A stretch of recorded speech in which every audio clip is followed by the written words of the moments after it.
Greetings, Dr. Anwaruddin. Today, I, Lester, along with my fellow group members Hou Yang, Sharvin, Akram, and Arleen, will be presenting our embedded system group assignment. Here is our table of contents, where we will first talk about the problem we are trying to solve. Then we will present our solution to the problem and explain the system diagram as well as the finite state machine diagram of the solution. We will then conclude our solution before ending the presentation. Have you ever been worried about unauthorized access into the university's campus? Well, we have, as well as many other students in the university, and this leads straight to our problem statement here is that the current guardhouse system in UTP still faces many challenges in its daily operations, and that includes unauthorized vehicles entering UTP's campus. For starters, there are inefficiencies in its manual vehicle verification. Having to manually verify if each car has a valid car sticker can cause long delays, especially during peak hours. There is also the risk of human error in the verification of the valid car sticker and its corresponding student IDs. Next, we have the lack of automated tracking and surveillance. Manual patrols may be ineffective because it can be difficult to track every unauthorized vehicle in campus. This can lead to those unauthorized vehicles staying in the campus for long periods of time, compromising the safety of students. Lastly, there is the ineffective documentation. Paper documentation can get messy, especially with all the visitor logs, and it will be difficult to conduct quick searches or track its history. The lack of digital documentation will also hinder security investigations if a case arises, and it will be hard to analyze patterns or trends So, of the what kind of suspect. system can effectively tackle the challenges of vehicle monitoring and also unauthorized access? So, how do we resolve this issue? Well, we need a system that integrates advanced security technologies, automation, and also real time tracking. Hence, our proposed solution is RoboGuard, UTP Guard House Tracking System. So this system has three components. First of all is the access control that ensures only authorized vehicles can enter the university using facial recognition, RFID verification, and also number plate scanning. If an unauthorized vehicle is detected, the system automatically alerts the security personnel. Next, we have real-time tracking, which uses Arduino Uno R3 to log vehicle access every 30 minutes, while an ESP32 unit enables live tracking via Wi-Fi. So combining these two technologies, we can monitor vehicle movement even beyond static checkpoints. Last but not least, we have digitalized security that eliminates outdated paperwork by shifting to a fully digital database. This allows for quick data retrieval, automated reporting, and better analysis of unauthorized access trends. Hence, with RoboGuard, we can improve campus security, streamline monitoring, and also enhance overall efficiency. But how does it work? So for the system diagram, first the vehicle will arrive at the UTP guard house, and that is the entry point for the program. So we have face recognition, which chooses fuzzy logic to determine if the person's face matches a certain threshold. So if it does reach the threshold, that means that they are the person that's authorized. Afterwards, there is a number plate scanner. So we are using optical character recognition, which is computer vision, to scan for the numbers on the number plate. And then if it matches the vehicles that are registered, then this will also be used to identify the person. Afterwards is the RFID card scanner. So since we are using Arduino Uno R3, a potential kit we can use is MIFARE RC522 kit. So after all the data is captured, the system will determine if the person is authorized. If he is authorized, then the gate will open and the program will end. If not, then the data will be captured and the photos will be stored. And then they will initialize the tracking system. So there are two parts to the tracking system, part 1 and part 2. So in part 1 of the tracking system, we will start the Arduino timer. And the Arduino will time for 30 minutes. You use the timer 1 inside the Arduino board, and then you use the overflow to count for seconds. So every 1800 seconds, it will call the ESP32 with a HTTP request.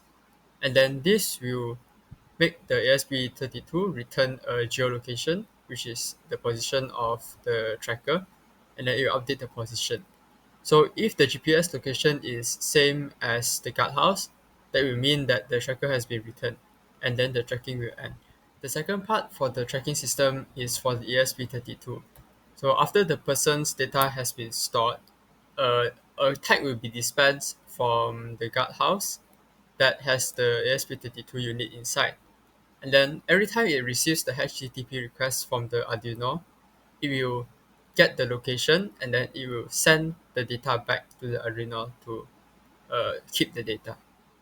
Now that we've gone through the state diagram, let's walk through the actual process of how a system works in a recent scenario. At first, the system will remain idle. Once the vehicle is built, the system will scan the vehicle. Once scan is complete, it will verify the credential of the vehicle. If it's an invalid authorization, it will go to the unauthorized entry and it will trigger the camera to take a picture of the number plate of the person and car type, and it will capture the data.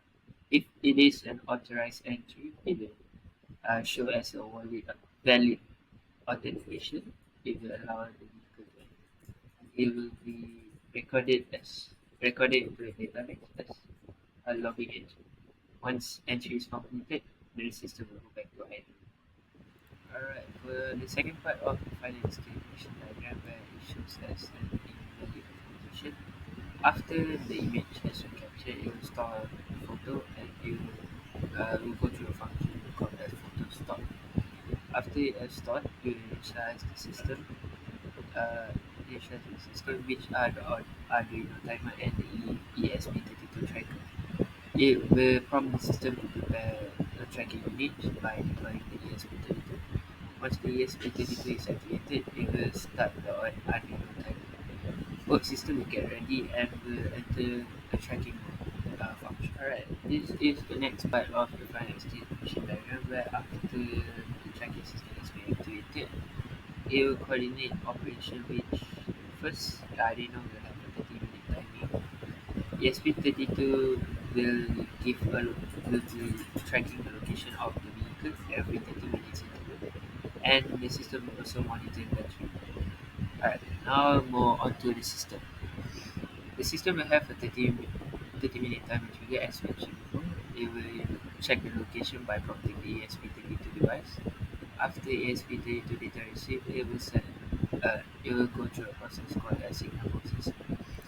Then it will repeat again once if the vehicle is still in campus. In the signal processing process, ESP32 will have three functions, which is Wi-Fi signal strength, GPS coordinates, and data transmission.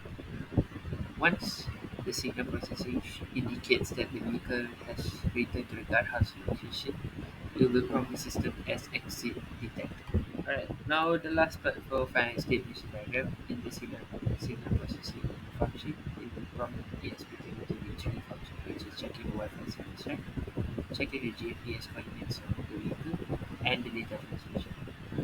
Then, once the vehicle has returned to the guardhouse location, it will prompt the system as exit detected by the ESP32 device. It will confirm exit and it will log in exit. And it will show as exit confirmed and it will reset the ESP32 again. Then, by deploying the ESP32, this is another function. ESP32 will be activated. It will start the Arduino timer at the same time. Both systems will get ready for tracking mode. As I mentioned before, this 30-minute timer will be triggered and the ESP32 will be activated and send location to the signal processing. And once everything has been done, while resetting ESP32, it will reset the entire system to reset until the machine will stay idle up until the next vehicle comes. So next is a short explanation about the Global Positioning System or GPS. So it's better to understand it in the 2D manner first before we look at the 3D. So at first we have three satellites where we know the positions of the satellite, but we don't know the position of the device. So the first satellite broadcasts its signal, and then once the signal is returned, we can calculate the distance, which will become the radius for the first circle. At this point, your device can be anywhere on the circumference. So we'll use a second satellite to broadcast this signal, and then you will see that we have two intersection points, so there are two possible locations of the device. That's where the third satellite comes in, and then once you can find the intersection point, you can locate the device. However, the Earth is 3D, so if we want to extend our understanding to a 3D space, actually we need four satellites to find the XY position and also the Z position. Right, now that we have seen how the GPS system determines the real-time location of a vehicle, let's take a step back and understand how the system ensures regular tracking updates. To efficiently monitor unauthorized vehicles, the system does not keep GPS running continuously. Instead, it relies on a schedule tracking system managed by a timer, which, as you can see, every 30 minutes the timer activates the ESP32 GPS monitor by prompting it to check the vehicle's location every 30 minutes interval. Then, the GPS fetches real-time location data and updates the central database, making the information available for security monitoring. This ensures that the security personnel are notified if a vehicle remains on campus beyond the allowed time. To prevent excessive power usage, the GPS module only activates when required, conserving energy. Between tracking intervals, the ESP32 enters a deep sleep mode, significantly extending its battery life. This time activation ensures the security can track vehicles at regular intervals without draining resources. For this system to be reliable, precise timing and smart tracking adjustment are crucial parts in this system. For example, accurate GPS activation by the RTC module ensures a precise timing so that each tracking intervals happens exactly on schedule. While the EEP ROMs are issued the last week of the intervals, allowing the system to recover seamlessly in case of power loss. Adaptive tracking strategy is, for example, the system adjusts tracking frequency based on condition. The more frequent updates during peak hours for higher security, and reduce GPS activation at night to conserve power while maintaining monitoring. Why these methods, or what's next? This timer system ensures structured automated tracking rather than random or continuous GPS usage. By combining time activation with real-time GPS tracking, the system effectively balances security, accuracy, and operation efficiency. With this, we've covered how the system ensures schedules tracking update, allowing security personnel to monitor unauthorized vehicle efficiently. Alright, so as previously mentioned by my friend just now, basically this ESP32 will send data in 30 minutes interval so that as to save power. So as you can see, like the circuit that we did, essentially it's to mimic the 30 minutes interval, but in this case we make it as 1 second only to show like um, when the LED blinking, it means that the ESP32 is sending the GPS data to show like location, the real time location. So this is a power optimization strategies, which is it will only request only when needed, and ESP32 will have a deep sleep whenever like when we don't use it, so it can optimize energy, efficient usage of energy. This method is ideal for battery powered IoT applications like asset tracking, environmental monitoring, and smart devices, ensuring efficient data collection without draining power. So, by using this timer and deep sleep mode, we achieve a balanced efficiency and performance, making our system smarter and more sustainable.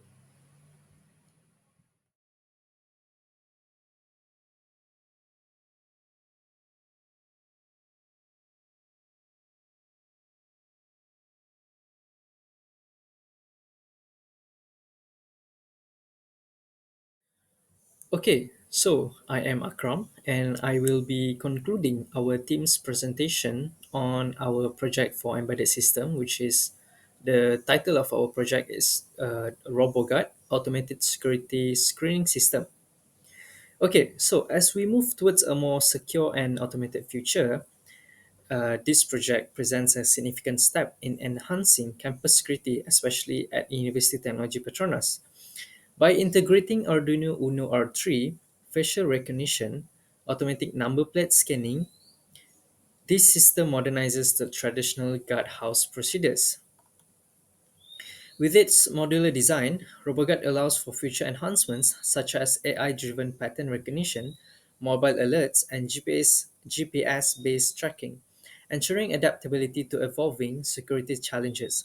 This solution not only streamlines security operations but also reduces delays, minimizes human errors, and promotes data-driven decision-making. A model that can be implemented in other institutions as well as we improvise this project. Ultimately, RoboGuard represents a balance between innovation and practicality, setting a new benchmark for campus security while improving efficiency without overburdening security personnel. And that is all for our group's presentation. Before we end this presentation, I just want to say thank you to all my group members who had worked very hard on this project. And thank you as well to our lecturer, Dr. Anwaruddin, for all the guidance that he gave us. And as you can see here, we have list our references that we have used throughout our project. And that's all. Thank you. Have a good day.